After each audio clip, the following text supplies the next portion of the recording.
जैसे कि हमारा जो डिस्कशन हुआ था कि सर 12th क्लास के अंदर हमारी दो बुक्स लगती हैं, जिसका नाम है, एक का नाम था आपका बच्चे यहाँ पे इंडियन इकोनॉमिक्स, जिसे इंडियन इको के नाम से जानेंगे आप, और एक होती है बच्चे हमारी कौन सी, मैक्रो इकोनॉमिक्स। ठीक है, इन सब की डिटेल मैंने लास्ट लेक्चर में दे दी थी आपको कि कितने नंबर से क्या क्या आएगा, कौन सी बुक से कितना कितना आता है। आज आपका बेटा इंडियन इकोनॉमिक्स का हम फर्स्ट चैप्टर स्टार्ट कर रहे हैं। इसका इंट्रोडक्शन मैंने लास्ट क्लास में आपको अच्छे से कराया भी था। ठीक है, अब थोड़ी सी चीज हमें जो यहाँ पे ध्यान से समझनी है कि सर इसके अंदर ना हमें पढ़ना क्या क्या होता है। तो बेटा देखो, बुक का नाम क्या है आपका, इंडियन इकोनॉमिक्स। ठीक है, आपको पहले ही थोड़ा सा क्लियर कर दूं कि ये बेसिकली ना काइंड ऑफ थोड़ी सी हिस्ट्री है इंडिया के बारे में।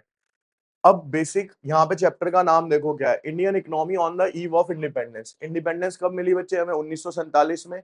तो कहता है जिस शाम भारत को आजादी मिली थी 1947 के अंदर, उसके लिए ये चैप्टर बनाया गया है। लेकिन मैं आपको ना इस बुक की स्टोरी बता देता हूँ पहले से। ठीक है, पहले ट्रेलर देखते हैं क्या है मूवी का थोड़ा सा। बेसिकली इस बुक को ना हमने 3 पार्ट्स में डिवाइड किया हुआ है, इंडियन इकोनॉमिक्स को। 3 पार्ट में एक आ जाता है बेटा बिफोर 1947। ठीक है, या हम कह सकते हैं जब हमारे यहाँ पे कौन सा रूल था, ब्रिटिश रूल चल रहा था। एक उससे पहले का आ जाएगा हमारा बिफोर ब्रिटिश रूल। यानी कि क्या हुआ सर, इसमें हम 3 कैटेगरी पढ़ेंगे पूरी बुक में। क्या, आजादी से पहले, यानी कि जब तक ब्रिटिशर्स इंडिया में नहीं आए थे तो इंडिया कैसा था। फिर हम पढ़ेंगे कि जब ब्रिटिशर इंडिया में आ गए तो इंडिया कैसा हुआ। और भैया ब्रिटिशर्स के जाने के बाद हमारे यहाँ पे ना 1991 के अंदर न्यू इकोनॉमिक पॉलिसीज आई थी। ये एक चैप्टर आएगा आपका न्यू इकोनॉमिक पॉलिसी के नाम से। तो हम उसके अंदर ये पढ़ेंगे कि सर 1991 से लेके 2025 तक, यानी उसके बाद हमारे देश के अंदर क्या क्या चेंजेस आए हैं। तो शॉर्ट में अगर मैं आपको बताऊं, इस पूरी बुक में बेटा हम पढ़ने वाले हैं कि पूरी की पूरी इंडिया इकोनॉमी जो थी ना, 3 भागों में बांट दिया हमने। अंग्रेजों के आने से पहले, अंग्रेजों के आने के बाद, और उसके बाद जब वो चले गए तो उसके बाद इंडिया ने कैसे अपनी ग्रो करी है। ठीक है, तो ये 3 पार्ट्स के अंदर आपकी बन गई। अब आज का जो चैप्टर है बेटा, वो है Indian economics on the eve of independence. आप सबको पता है बेटा कि हमारा पढ़ने का तरीका क्या है, कि आपके जो टॉपिक्स हैं यहाँ पे मेंशन्ड है, हर क्लास के अंदर, जैसे हमने 11 में पढ़ाई करी थी स्लो एंड स्टडी वाली, हर क्लास में 2 से 3 कॉन्सेप्ट्स उठाए जाएंगे, यहीं पे पढ़ के यहीं पे सुने जाएंगे आपसे। ठीक है, देयर आफ्टर फिर आगे चलेंगे, सिलेबस आपका ऑन टाइम आराम से हो जाएगा। जैसे 11th के अंदर 4 4 बार रिवाइज हुआ था ना, वैसे ही आपका 12th में भी 4 से 5 बार रिवाइज कराऊंगा पूरी पूरी इकोनॉमिक्स आपकी। ठीक है, अब बेटा हम चैप्टर स्टार्ट करते हैं यहाँ पे कि Indian economy on the eve of independence. तो बेटा इसके अंदर सबसे पहले हमें पढ़ना है कि status of Indian economy before the British rule. मैंने क्या बताया, पहली कंडीशन कौन सी आएगी सर, कि जब भारत के अंदर ब्रिटिशर्स नहीं आए थे तब हमारी इकोनॉमी कैसी थी। ठीक है, देखिए बेटा, कहता है before the advent of a colonial. यहाँ पे ना एक टर्म आया कॉलोनियल। कॉलोनियल का मतलब है बेटा यहाँ पे ब्रिटिश। क्या मतलब है यहाँ पे इसका, India was a self sufficient and flourishing economy. India जो था बेटा आत्मनिर्भर था, और क्या एक खुशनुमा इकोनॉमी था, यहाँ पे किसी चीज की कमी नहीं थी। आपने पढ़ा भी था कि इंडिया के पास पैसा भी बहुत था, हर तरीके का वेदर आपको यहाँ पे मिलता है। गोल्डन क्या कहलाता था, ये सोने की चिड़िया कहलाता था, क्योंकि पैसे की कोई भी यहाँ पे कमी नहीं होती थी। Evidently our country was popularly known as a golden eagle. किसके नाम से जाना जाता था भारत को, गोल्डन ईगल के नाम से जाना जाता था। India had already established itself on the world map with a decent number of export। Bharat ना बेटा जब ब्रिटिशर्स यहाँ पे नहीं आए तो भारत एक अच्छे मात्रा के अंदर क्या करता था, एक्सपोर्ट करता था। एक्सपोर्ट का मतलब समझ लो जिसको नहीं पता, एक्सपोर्ट का मतलब होता है बेटा अपने देश की चीजों को विदेशों के अंदर जाके बेचना, वो क्या कहलाता है आपका, एक्सपोर्ट कहलाता है। ठीक है, although primarily it was agrarian economy. Agrarian का मतलब होता है बेटा एग्रीकल्चर। एग्रेन टर्म कहां से यूज हुआ आपका, यानी भारत जो थी वो किसके ऊपर डिपेंडेंट था पूरा का पूरा, एग्रीकल्चर के ऊपर। Birding in a pre colonial India. India craftsmanship, देखो इस टर्म को समझ लो, क्राफ्टमैनशिप होता क्या है बेटा। क्राफ्टमैनशिप का मतलब होता है, जैसे पत्थर देखे आपने, मार्बल के ऊपर हाथों से नक्काशी की जाती है, अक्षरधाम मंदिर हो गया, साउथ के कुछ मंदिर हो गए। ठीक है, तो उनमें किससे बनाया गया सारा, तो उसे बोलते हैं क्या, क्राफ्टमैनशिप करना, नक्काशी बोलते हैं बेसिकली हम उसको। ठीक है, was widely popular around the world and garnered huge demand. दुनिया भर के अंदर आज भी फेमस है इंडिया की ये। ठीक है, और इसकी बहुत ज्यादा डिमांड भी है। The economy was well known for its handicraft. दूसरी चीज क्या आई सर यहाँ पे, हैंडीक्राफ्ट। हिंदी में बोला जाता है बेटा इसको हस्तशिल्प कला। हस्तशिल्प कला का मतलब हाथों से बनाई गई चीजें। जैसे कि मैंने आपको बताया कि आज भी इंडिया के अंदर साड़ी हो गई, कारपेट्स हो गए, मैट्स हो गए, ये सब किससे बनाए जाते हैं, हाथों से। और वर्ल्ड वाइड इसकी डिमांड क्या है, बहुत ज्यादा पाई जाती है। ठीक है, अब आगे आ भी गया, देखो कहता है industry in the field of cotton, silk, textile, metal and precious stone works etcetera, such development lured the British to paralyse our state and use it to their home country benefit. अब बेटा question बता, सोचने वाला क्या आता था, sir Bharat के अंदर ये एक्चुअल में आए क्यों? भाई किसी देश पे आप राज करने जाओगे तो कोई रीजन होगा ना, क्योंकि उनको ये दिख रहा था कि भाई भारत में खुशनुमा इकोनॉमी है, पैसा बहुत है, और अलग अलग तरीके का क्या मिलता है बेटा, कल्चर मिलता है भारत के अंदर। अब आपको मैं एक सिंपल सी कहानी बताऊं बच्चे। अब मान लो कोई यूएस कनाडा रह रहा है, तो बेटा वहां ठंडी ठंड पड़ रही है, गर्मी है ही नहीं। ठंड लेने के लिए, ठंड तो वहां है, बर्फ है, वो बर्फ से ज्यादा परेशान है। धूप लेनी है तो कहाँ आना पड़ रहा है, इंडिया आना पड़ रहा है। लेकिन इंडिया वालों को कहीं जाना नहीं पड़ रहा ना। आप इंडिया के अंदर रहते हो, आप हर 100 किलोमीटर 200 किलोमीटर बाद देखोगे वेदर चेंज हो जाता है ना। गाड़ी उठाओ 200 किलोमीटर, यहाँ से इधर निकल जाओ आप, 200 किलोमीटर पार करते ही कहाँ चले जाओगे, जिम कॉर्बेट। और 50-100 किलोमीटर आगे जाओगे नैनीताल आ जाएगा, है ना। तो हर 200-300 किलोमीटर का क्या है, इंडिया के अंदर एनवायरमेंटल चेंजेस मिलेंगे। तो अंग्रेजों को दिखा कि भैया यहाँ पे बिजनेस बहुत अच्छा है, लोगों के पास पैसा बहुत ज्यादा है, तो उन्होंने कहा कि हम इंडिया के ऊपर क्या करेंगे, एक तरीके से राज करेंगे जाके, और फिर देखते हैं क्या होगा। अब आता है बेटा, एक एक करके पॉइंट पढ़ेंगे ध्यान से। सबसे पहले हम ये पढ़ रहे हैं कि जब ब्रिटिशर्स इंडिया नहीं आए तो उस टाइम पे एग्रीकल्चर कैसा था बेटा इंडिया का। अब देखो, कहता है during the pre British era a major part of India's population was dependent on a agriculture. लगभग बेटा 85% लोग जो थे वो किसके ऊपर डिपेंड थे उस टाइम पे, एग्रीकल्चर के ऊपर। यानी इनकम कमाने का एकमात्र जरिया जो था उस टाइम पे क्या था, एग्रीकल्चर था। The farming technology and irrigation facilities were not satisfactory. लेकिन उस टाइम पे भी हमारे पास बहुत अच्छी एग्रीकल्चर की फैसिलिटीज थी नहीं। ठीक है, the village community either purchase or consume the raw material and article directly, consequently starvation and famines were rare or if not frequent. देखो हो क्या रहा था बेटा, उस टाइम पे ना हम एक्सपोर्ट करते थे और हम इतना ज्यादा प्रोड्यूस करते थे कि हमें कोई कमी नहीं पड़ती थी, जब तक ब्रिटिशर्स यहाँ पे नहीं आए थे। ध्यान से सुनना इस कहानी को। तो हमारे यहाँ पे ना तो भुखमरी हुई, स्टारवेशन का मतलब क्या होता है, भुखमरी। और फेमाइंस का मतलब होता है बेटा जो बीमारियां फैलती थी। ठीक है, न्यूट्रिशन वैल्यू नहीं मिली, खाना नहीं मिला लोगों को, इस वजह से मर गए। तो वो पहले के टाइम में नहीं हुआ करता था जब तक ब्रिटिशर्स इंडिया नहीं आए थे, क्योंकि हमारे पास बहुत खाने पीने के लिए अच्छे से था। इंडस्ट्रियल सेक्टर कैसा था बच्चे हमारे यहाँ का, कहता है before the rise of British empire in India it was known for the handicraft industry. India के अंदर बेटा इकलौती इंडस्ट्री जो फेमस थी वो कौन सी थी बेटा, सिर्फ हैंडीक्राफ्ट थी। Evidently, these industry enjoyed a worldwide demand and was held in the high regard. इस हैंडीक्राफ्ट की जो डिमांड थी पूरी दुनिया में क्या थी बेटा, बहुत ज्यादा थी। Indian craftsmanship was uploaded in all the parts of the world. Uploaded का मतलब होता है बेटा इसकी हर जगह पे क्या हो रही थी, वाहवाही हो रही थी। ठीक है, the textile industry was among the most important urban handicraft industry. तो इंडिया का जो हैंडीक्राफ्ट था या टेक्सटाइल इंडस्ट्री थी वो पूरे वर्ल्ड वाइड क्या चल रही थी, बहुत अच्छे तरीके से काम कर रही थी। Additionally, various metal industries, stone carving, marble work, shipbuilding, tanning and leather industry were taking a shape. धीरे धीरे करके ये भी इंडस्ट्रीज हमें देखने को मिली भारत के अंदर। These industry potentially accelerate the India's growth, establish into the world map. इन्होंने क्या करा, इंडिया को पूरी देश के अंदर यानी पूरी दुनिया के अंदर क्या दिलाई बेटा, एक तरीके से पहचान दिलानी स्टार्ट करी। उसके बाद आते हैं सर फॉरेन सेक्टर कैसा था। फॉरेन सेक्टर का मतलब होता है फॉरेन ट्रेड। ठीक है, अभी आप तीन ही चीजें पढ़ोगे इसमें मेन, क्या, सबसे पहले एग्रीकल्चर, दूसरा पढ़ लिया इंडस्ट्री, अब पढ़ेंगे क्या, फॉरेन सेक्टर क्या था। Pre colonial India enjoyed a world wide market for its manufactured product. अभी मैंने आपको बताया था इंडिया क्या था बेटा, एक बहुत बड़ा एक्सपोर्टर था, किस चीज का, हैंडीक्राफ्ट।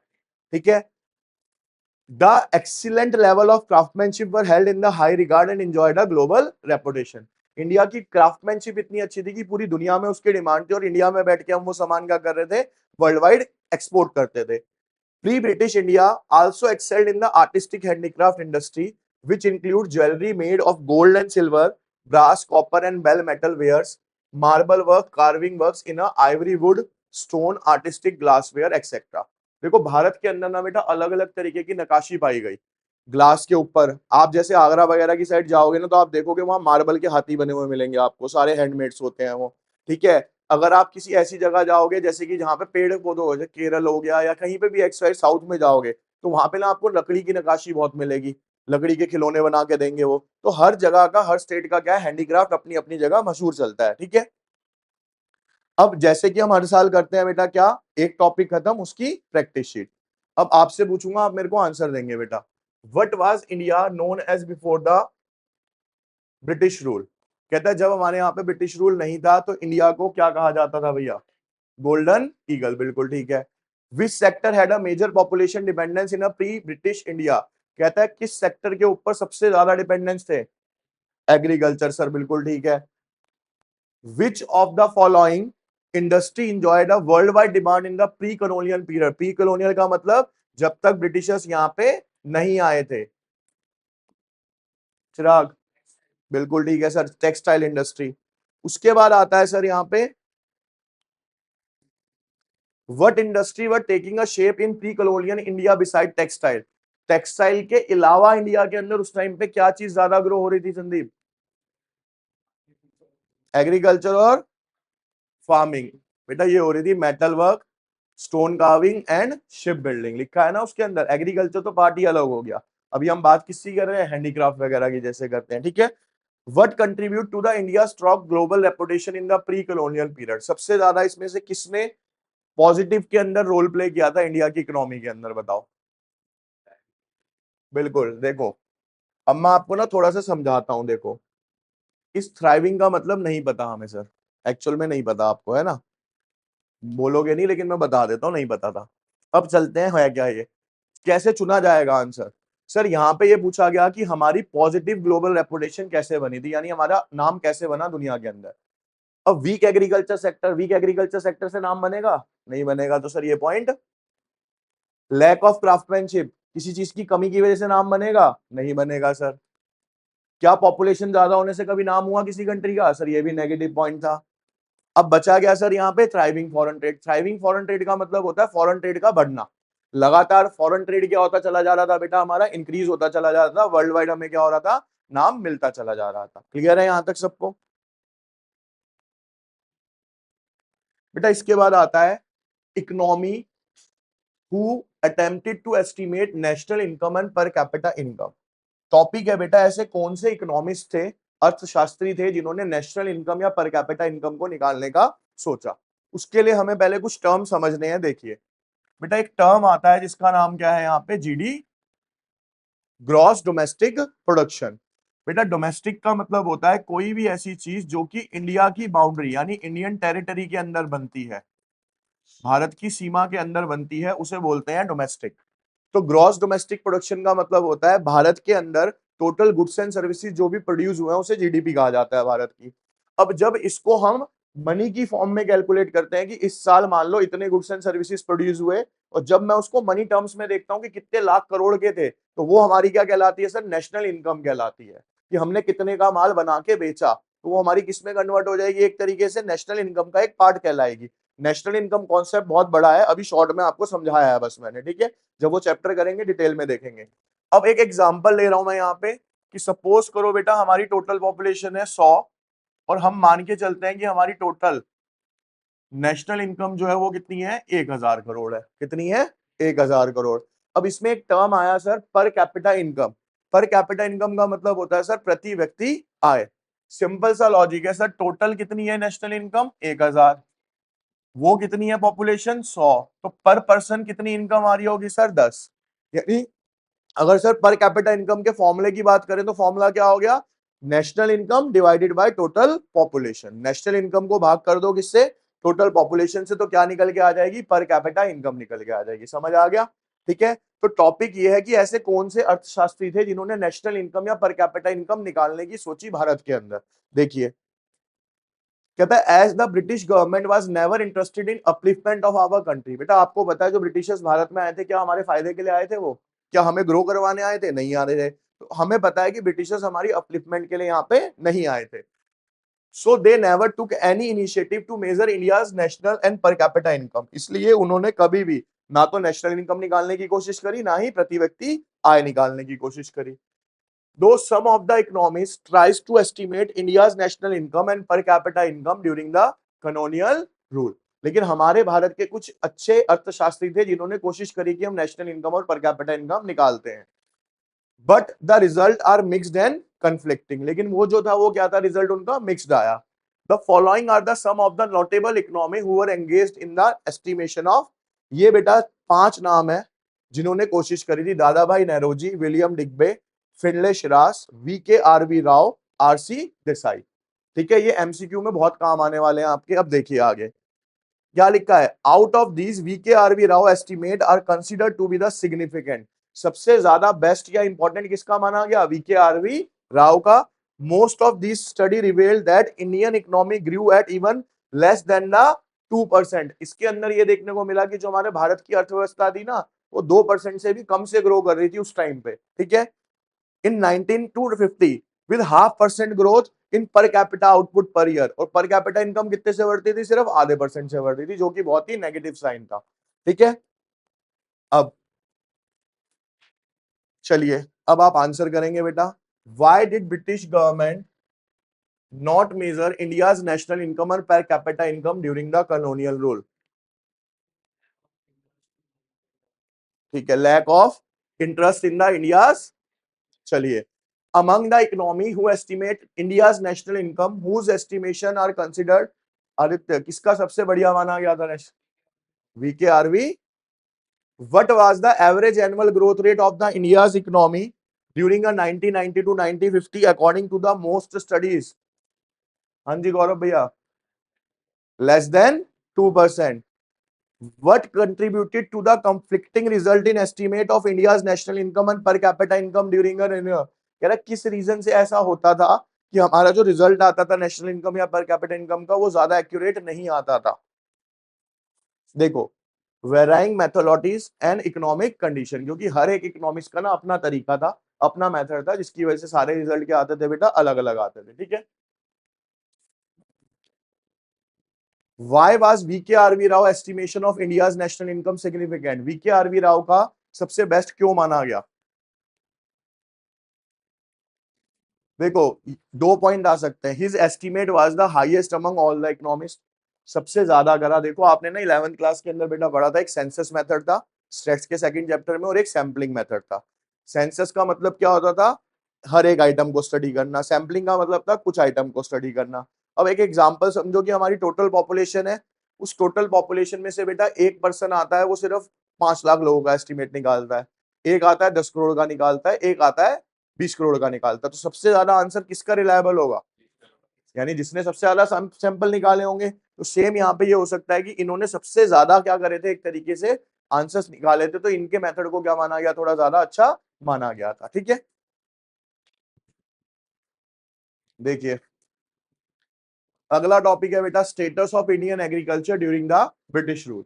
यानी सब जब इंडिया के अंदर ब्रिटिशर्स रूल कर रहे थे, तो उस टाइम पे इंडिया का किस तरीके का स्टेटस था एग्रीकल्चर सेक्टर का। देखिए बच्चे इधर, आपको अब तो ट्रस्ट हो गया होगा कि 11th में इंपॉर्टेंट बताए थे और पेपर में आए थे। ठीक है, भरोसा हो गया जो पुराने 11th में पढ़े हैं। तो भाई जिसको मैं ये बोलूँ ना इंपॉर्टेंट क्वेश्चन है, तो समझ लेना बोर्ड के लिए इंपॉर्टेंट है। पहला, पूरे साल का पहला क्वेश्चन बता रहा हूँ, agriculture on the eve of independence, chapter बना हुआ है इसके ऊपर पूरा का पूरा, वेरी इंपॉर्टेंट क्वेश्चन, लगा लो, वेरी वेरी इंपॉर्टेंट है ये। ठीक है, अब देखिए बेटा करके पढ़ना स्टार्ट करते हैं, कोई नहीं लगा लेना अभी यहाँ पे। देखिए कहता है, जब हमारे देश को आजादी मिली या जब ब्रिटिशर्स का रूल था, तो हमारी इकोनॉमी किस तरीके की थी एग्रीकल्चर के मामले में। पहला आता है sir, low production and productivity, कि हमारे यहाँ पे जो प्रोडक्शन लेवल था और प्रोडक्टिविटी थी क्या थी सर बेटा, बहुत ज्यादा लो थी। अब सर लो का क्या मतलब होता है यहाँ पे, वो समझते हैं थोड़ा सा।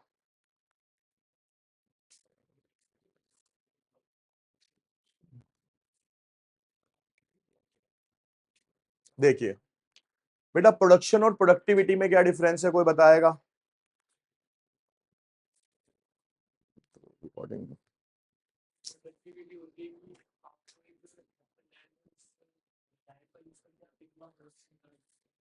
ठीक है,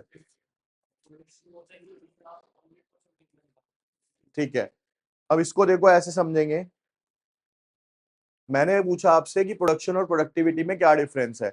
इसमें मैंने आपको पढ़ाते हुए एग्जांपल दिया था फर्स्ट क्लास में। आप सब बैठे हो कि इकोनॉमिक्स में आप मैक्सिमम कितना स्कोर कर सकते हो, 100। ये आपका क्या है बेटा, प्रोडक्टिविटी है, यानी ऑन एन एवरेज पर हेक्टेयर ऑफ लैंड पे कितना ज्यादा मैक्सिमम प्रोडक्शन किया जा सकता है, वो उसकी क्या है, प्रोडक्टिविटी है। लेकिन आप में से किसी ने 90 स्कोर करा, 80 स्कोर करा, वो आपका क्या है बेटा, प्रोडक्शन है। तो उस जमीन पे एक्चुअल में कितना उत्पादन हुआ वो उसका क्या कहलाता है, प्रोडक्शन कहलाता है। दोनों में डिफरेंस समझ आया? ठीक है। कहता है इंडिया के अंदर प्रोडक्शन भी कम था और प्रोडक्टिविटी भी क्या थी, बहुत कम थी। कहता है production refers to the total output and productivity refers to the total output per hectare of land. Both were very low at the time of independence. जब हमारे देश को आजादी मिली तो दोनों ही क्या थे बेटा, बहुत ज्यादा कम थे।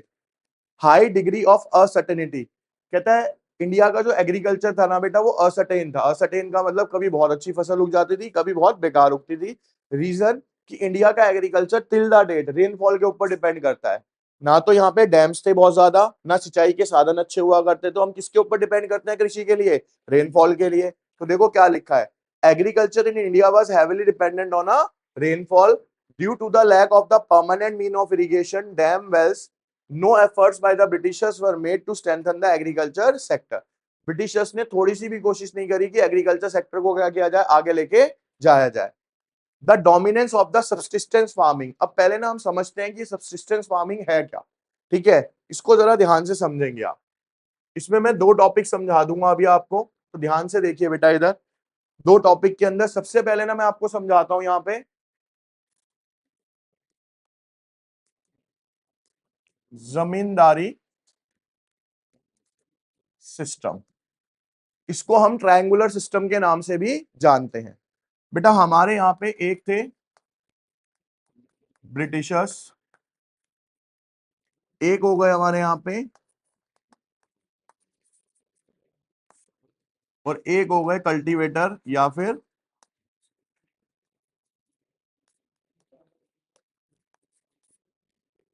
ठीक है जी। अब बहुत ध्यान से समझना, ब्रिटिशर्स को इंडिया में एक चीज समझ आ गई थी कि भैया इंडिया के लोगों को पावर से बहुत प्यार है, सबको क्या चाहिए यहाँ पे, पावर चाहिए।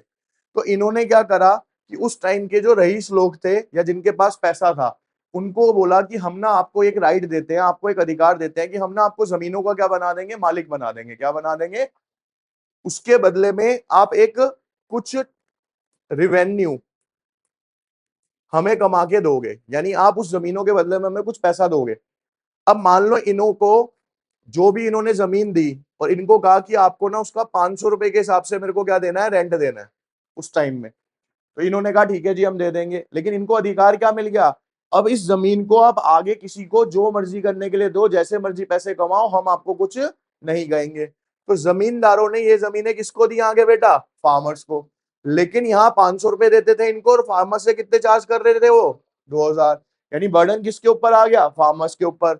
और फार्मर उस टाइम पे बेटा मोस्टली क्या होते थे, तो जब फार्मर के पास ये जो रेंट देने के लिए पैसा नहीं होता था, तो उस रेंट के बदले में फार्मर क्या करते थे बेटा, अपना प्रोडक्शन दे देते थे। यानी जो वो उत्पादन करते थे ना, वो सारा का सारा रेंट के बदले में किसको दे देते थे, जमींदारों को दे देते थे। समझ आई यहां तक? ठीक है। अब लेकिन ना थोड़े टाइम बाद फार्मर्स को ये समझ आया कि यार मेहनत हम कर रहे हैं, सब कुछ हम कर रहे हैं, और अल्टीमेटली सब कुछ उगा के हम किसको दे रहे हैं आगे, जमींदारों को, तो हमें तो कोई फायदा हो नहीं रहा। तो उन्होंने एक डिसीजन लिया कि भाई हमारे पास जितनी थोड़ी बहुत जमीन है ना, उस पर हम उतना ही प्रोडक्शन करेंगे जितना हमारी फैमिली के लिए रिक्वायर्ड है। इस टर्म को बोला जाता है सब्सिस्टेंस फार्मिंग। सब्सिस्टेंस का मतलब हिंदी में होता है बेटा आत्मनिर्वाह। इंग्लिश में अगर मैं और बोलूं इसको, सेल्फ कंजप्शन। यानी फार्मर ने डिसीजन लिया कि हम उतना ही प्रोडक्शन करेंगे जितना हमें सेल्फ कंजप्शन के लिए जरूरी होगा, उससे ज्यादा हम मार्केट में बेचने के लिए प्रोडक्शन नहीं करेंगे। सेल्फ कंजप्शन समझ आया? देखिए अब, तो देखिए पॉइंट क्या है, कहता है dominance of the subsistence farming. कहता है सब्सिस्टेंस फार्मिंग होती क्या है, meaning farming that it is done to meet the basic needs of the farmer and his family. वो सिर्फ उतना ही प्रोड्यूस करते थे जितना उनको और उनकी फैमिली के लिए रिक्वायर्ड होता था। In India subsistence based farming was done resulting in little और नो सरप्लस। तो उसकी वजह से बेटा सरप्लस बचता ही नहीं था मार्केट में बेचने के लिए, क्योंकि प्रोडक्शन ही नहीं हो रहा था। Left for the sale meaning that were lack of a commercial outlook. उसकी वजह से मार्केट में बेचे जाने के लिए कोई भी सामान नहीं था। This led to the backwardness of the agriculture. इसीलिए जो हमारा एग्रीकल्चर था वो क्या हो गया बेटा, पिछड़ गया और बैकवर्ड हो गया। समझ आया रीजन? क्लियर है? अब difference gulf between the owner of the soil. Owner कौन थे, टिलर कौन थे, फार्मर। गल्फ डिफरेंस यानी खाई होती है बेटा, यानी कि जमींदारों के बीच में और फार्मर्स के बीच में क्या हो गया, ये बहुत बढ़ता चला गया लगातार। रीजन क्या था?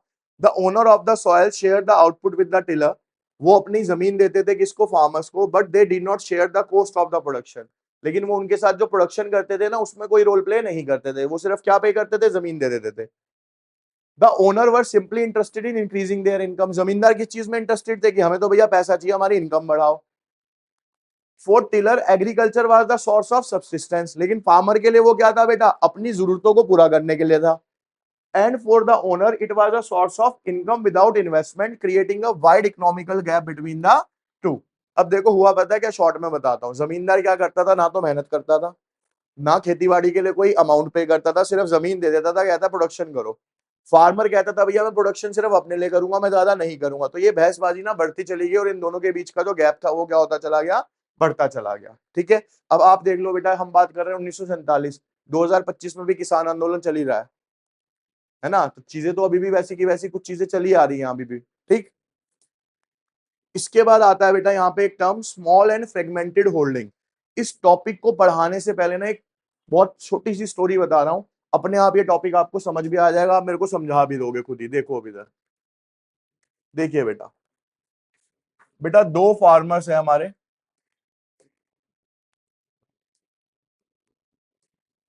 एक ए है और एक बी है। इसके पास ये जमीन है 500 गज की। ठीक है, सपोज करते हैं रामनगर में ही एक जगह पे इसके पास 500 गज की जमीन है। ठीक, एक फार्मर बी है, इसके पास भी जमीन 500 गज की है, लेकिन इसके पास 100 गज तो है बलवीर नगर में, 200 गज है इसकी दिलशाद गार्डन में, और 200 गज है इसकी वेलकम में। इस तरीके से है। ठीक है दोनों के पास 500 500 गज, लेकिन उसके पास टुकड़ों में है, इसके पास एक जगह है। अब आप खुद मेरे को आंसर करोगे, दोनों में से प्रोडक्शन में टाइम किसको ज्यादा लगेगा करने में, ए को या बी को? किसको ज्यादा लगेगा? बी को, क्योंकि सर उसे अलग अलग जगह पे जाना पड़ेगा।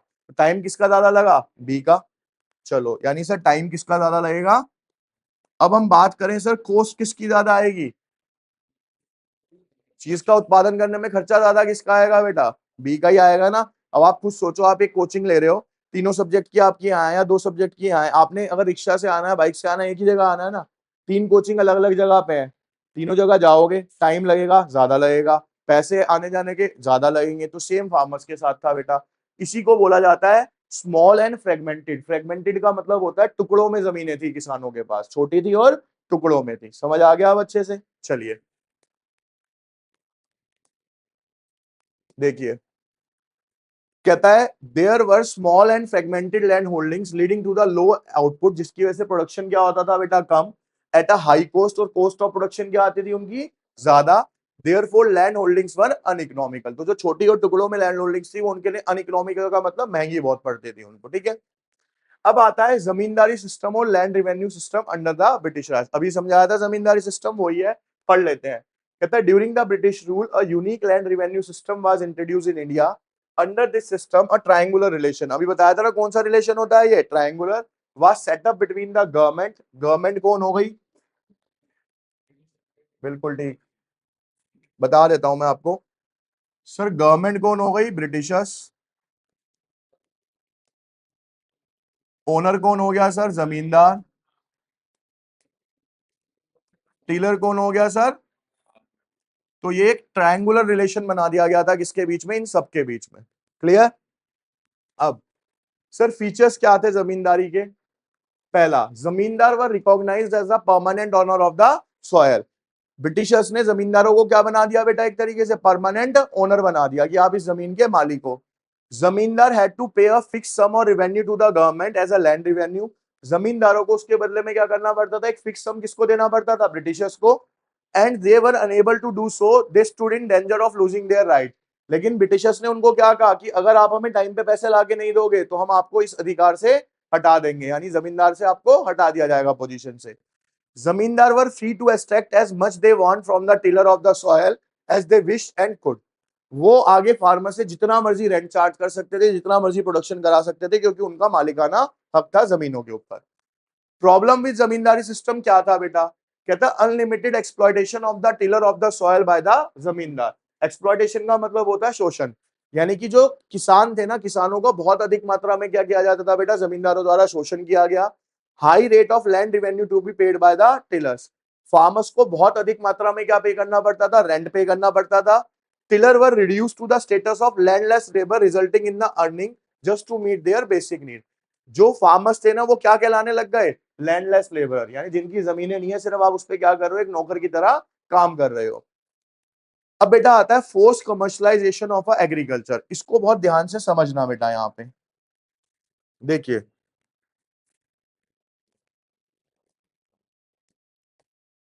बेटा दो तरीके के क्रॉप्स उगते हैं। एक होता है फूड क्रॉप, एक होता है बेटा